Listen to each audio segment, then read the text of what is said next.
Here are Rosie's little 4 babies. Yeah, hi, sweetness. You're all kind of quiet. Just 2 with dark eyes and 2 with red eyes.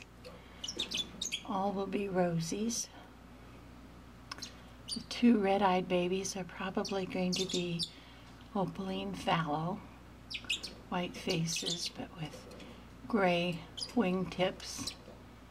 The others will have black wingtips. You guys aren't very active at the moment. See if I can catch you later with Mom in there feeding you. So we'll say goodbye for now. Out of the box. Bye-bye.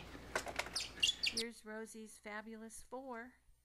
Aren't they the cutest things you've ever seen? Well, maybe if you're a mama bird. The 2 biggest ones are ready to be hand-fed.